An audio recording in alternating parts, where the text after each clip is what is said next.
Einen wunderschönen guten Morgen aus Alanya. Das hier ist ein Zahnstocher, den werdet ihr immer an einem Tisch im Restaurant finden. Und das hier ist ein Tespich.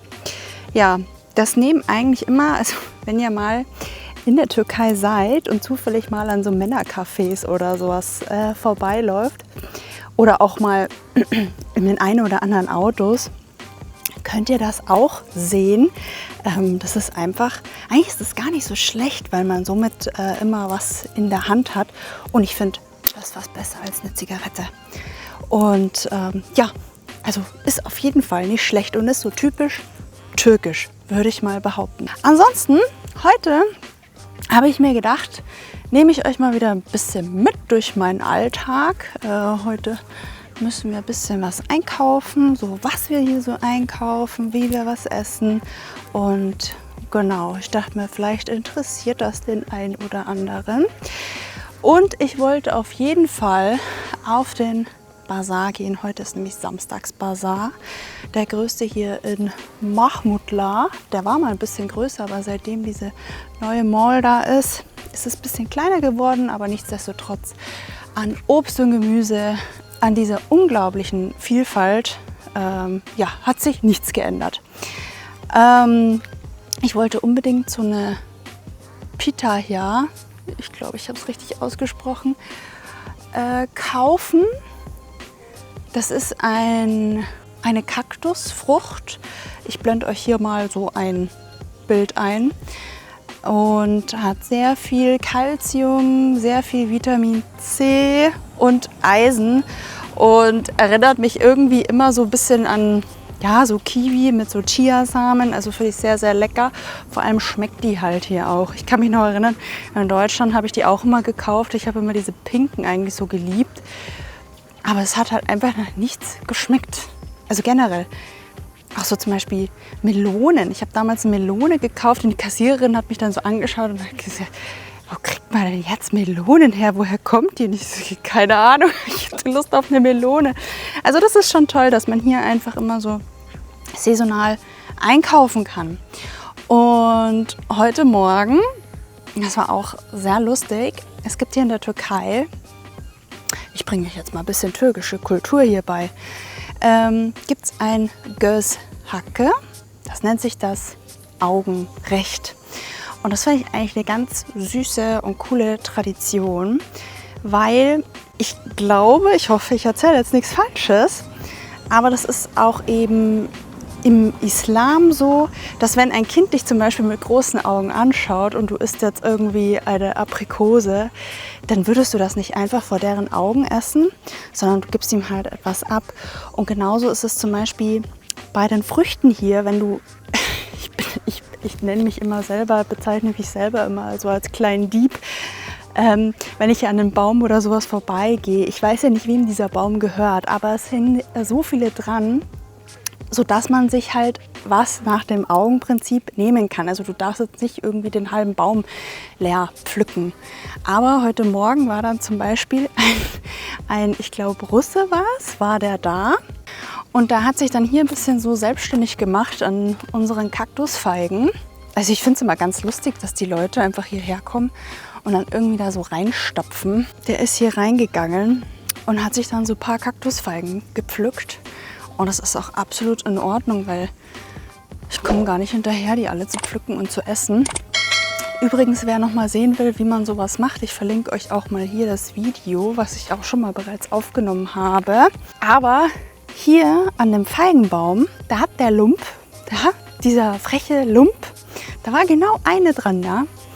Und dann ist der hin und wollte die pflücken. Und da wirst du dann echt halt so zum Pitbull. Und denkst dir, hey, was soll denn das? Also ich meine, es ist hier ein schön gepflegter Steingarten und man sieht ja, dass sich jemand darum kümmert. Wieso stapfst du dann da einfach rein und machst es? Also das machst du ja woanders auch nicht, oder? Auf jeden Fall finde ich eine ganz süße Tradition und es gab vor einiger Zeit, vor ein paar Tagen, habe ich auch ein Video gesehen, das fand ich auch Zucker.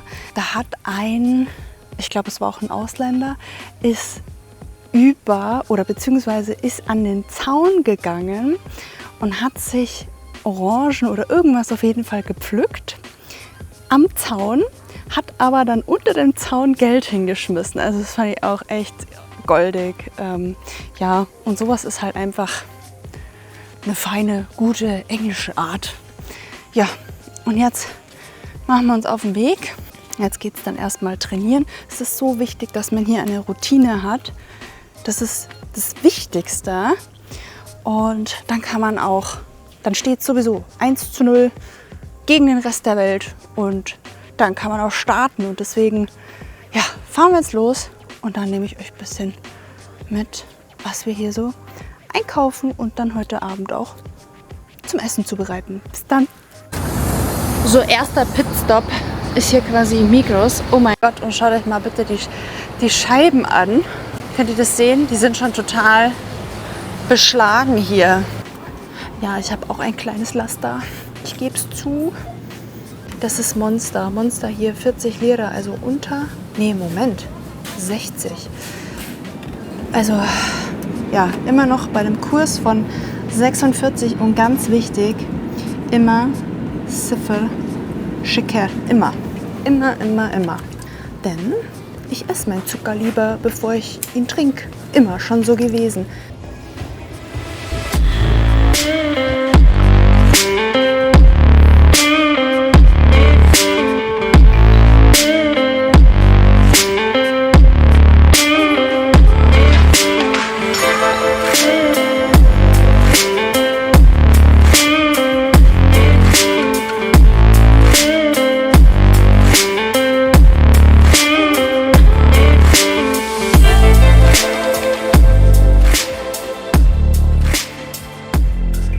Ja, das Training war echt anstrengend, aber es tut jedes Mal wirklich extrem gut.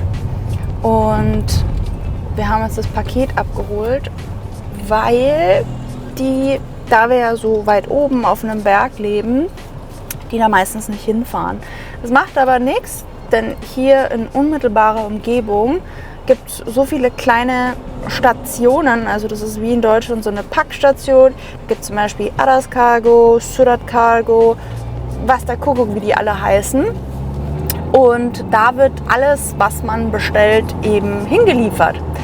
Und ich muss sagen, bis jetzt ist alles immer super angekommen, auch wenn man zum Beispiel bei Temu bestellt. Temu funktioniert auch super. Amazon habe ich jetzt noch nicht ausprobiert, muss ich sagen. Lasse ich mir meistens dann aus Deutschland mitbringen, weil dieses .com.tr, da bin ich noch nicht so ganz sicher. Aber auf jeden Fall bis jetzt, die sind super freundlich, die rufen jedes Mal an und sagen, hey, wo bist du gerade? Ich bin gerade hier, kannst du schnell abholen oder wo soll ich es hinbringen? Wo ist es dir am liebsten? Also muss ich echt sagen, das läuft hier optimal.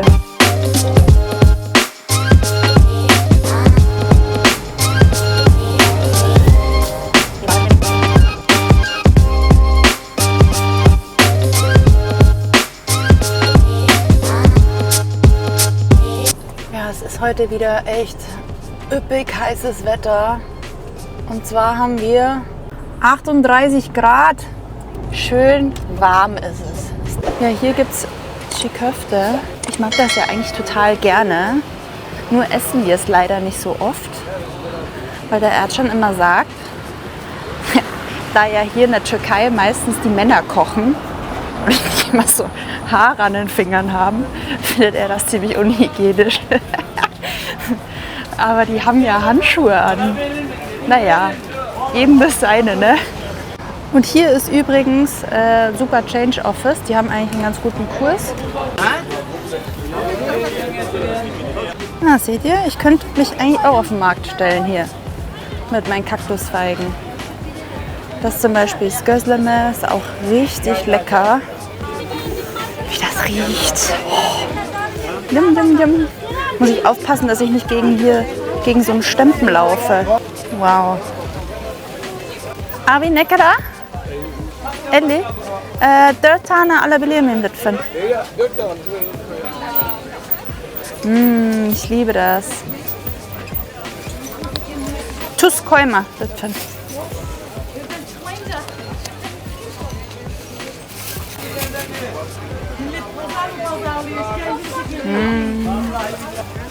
Teşekkürler. Görüşürüz. Also heute ist es echt heiß. Und vor allem, wenn die da wirklich so den ganzen Tag kochen müssen, das ist schon echt heftig. Ja, hier gibt es Bananen. Boah, wie das riecht, das ist echt geil. Boah, das ist Turşu. Lecker, lecker. Wunderbar. Ich will ja eigentlich nur diese Pita hier haben. Diese hier. Aber die finde ich ehrlich gesagt hier ein bisschen teuer. Alter Schwede. So, und jetzt gehe ich hier zu meinem Mango Man. Merhaba. Hoş geldin. Nasılsın? Ben iyiyim, siz? Çok iyi.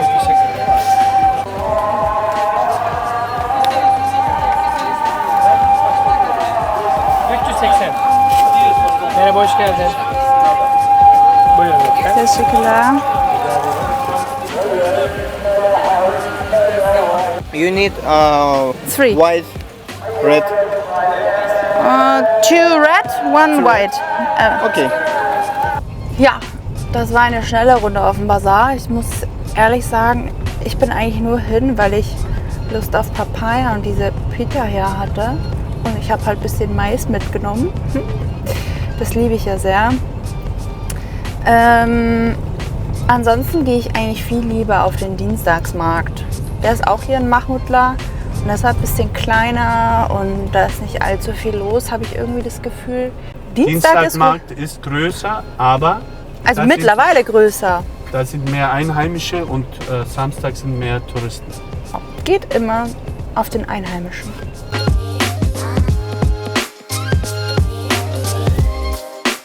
Auch ganz, ganz wichtig, Leute, hier ist es wirklich so, nur weil ein Zebrastreifen da ist und bitte, bitte, bitte, geht nicht einfach rüber. Schaut 50 Mal nach links und rechts, ob irgendetwas kommt. Weil es ist hier einfach nur ein Zeichen, dass man hier die Straße überqueren kann. Nicht sofort darf, sondern kann. Deswegen schaut einfach bitte wirklich hin, weil das ist sehr, sehr gefährlich. Und wir wollen hier keine Unfälle sehen. Und ganz wichtig ist es auch, selbst wenn ein Auto bremst, damit ihr die Straße überqueren könnt, schaut einfach bitte, ob dahinter noch mal ein Auto kommt, weil wenn der vorherige bremst und der hintere nicht sieht, dass das Auto bremst, dann würdet ihr euch fühlen wie würde ein Österreicher jetzt sagen, wie ein Ballatschinken. Also wirklich wie ein platter Pfannkuchen. Wirklich. Also da müsst ihr wirklich extrem aufpassen. Am besten immer nur Unterführung nehmen, Überführung nehmen, Ampel. Und selbst bei der Ampel bitte aufpassen. Alter Schwede, und was hier für Autos rumfahren, leck mich am Porsche oder wie heißen diese fetten Teile? Lamborghini oder so, kann absolut nicht mithalten. Ich will auch sowas haben. Ich will auf jeden Fall eine Schwimmnudel haben. Da wir hier in Kargijak auch mittlerweile alles wirklich vor Ort haben, müssen wir auch gar nicht mehr so weit fahren. Also ich liebe es ja immer im Ausland, egal wo ich bin, gehe ich als erstes immer in den Supermarkt rein. Ich liebe es, ja, reinzugehen und zu kramschen. Ich habe ja manchmal wirklich so richtige Cravings auf Spezi und das ist was es hier in der Türkei einfach nicht gibt. Und deswegen kann ich euch als Tipp sagen, und ich habe es rausgefunden, natürlich Wasser trinken ist immer am besten, aber ihr wisst ja, also wenn dann nur Leitgetränke und das macht ihr wie folgt. Dieses Yedigün hier, das ist wie Fanta und das hat nur hier 3 Kalorien auf 100 Milliliter, also so gut wie nichts. Und dann eben hier Pepsi oder Cola Zero. Spezi ist auch hier, also man findet für alles eine Lösung. Ich will hier auf jeden Fall 2 Schwimmnudeln haben. Meine wurde kaputt gemacht. Ich finde es ja echt cool, dass die mittlerweile hier auch mehr so High-Protein-Sachen haben. Ich meine, so ein Riegel ist ja nicht, um dein Eiweiß zu decken, aber trotzdem, also wenn ich sehe, was es hier alles so zuckerhaltigen Schmarrn gibt, dann ist es eigentlich echt eine gute Gelegenheit. So, ich brauche hier einen Joghurt.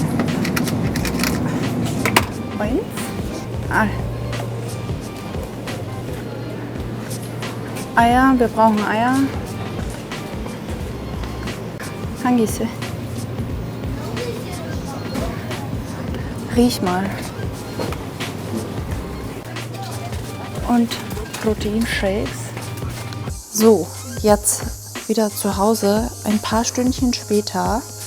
Und der Hunger kickt, muss ich sagen. Mittagsschläfchen gemacht. Ich muss sagen, echt so ein Mittagsschlaf ist. Also Kinder wissen gar nicht, wie glücklich die sich schätzen können, so Mittagsschlaf zu machen. Ja, so schaut's aus. Auch die Berge, es ist alles wirklich wunderschön. Ich glaube, es lag daran, dass es einfach letzte Nacht es enorm gewindelt hat. Was heißt gewindelt? Das war echt, also es war ein Sturm. Aber hallo. Ja, und das ist Monsieur Puschel. Oh, ich kann hier gar nicht barfuß langlaufen, was ist echt heiß. Und es sind sogar hier Natursteine, Travertine. Normalerweise sind die nicht so heiß, aber ich muss echt sagen, also gefühlt jetzt hat es wirklich 40 Grad. Ich bereite jetzt langsam mal den Salat vor, ganz simpel. Ohne großen Schnick und Schnack. Einfach ein bisschen Fleisch, ein bisschen Gemüse. Und bei dem Wetter kannst du sowieso nicht so viele und große, heftige Kohlenhydrate essen. Deswegen gibt es einfach nur den Mais. Ich finde es eigentlich hier in der Türkei immer wieder faszinierend. In Deutschland kannte ich das noch so, boah, wir haben so und so viel, so und so oft im Jahr gegrillt. Und hier zählt man eigentlich gar nicht mehr mit. Also das ist eigentlich schon so wirklich so absolut selbstverständlich. Das ist so krass und es schmeckt so gut. Das ist, was gegrillt wird. Auf jeden Fall ein bisschen Knoblauch, dieses Pulbiber, also diese bisschen schärfere Paprika, bisschen Hähnchenschenkel, normales Chicken und diese guten, die werden auch gegrillt. Ansonsten einfach ein bisschen Gemüse gewaschen, ich schnippel das ganz klein, ein bisschen Salat dazu und ich weiß gar nicht, wie man das nennt. Rote Karotte, schmeckt auf jeden Fall mega und macht total Lust durch diese richtig krasse Farbe einfach. Also das schaut doch absolut unecht aus, oder? Also das ist echt krass.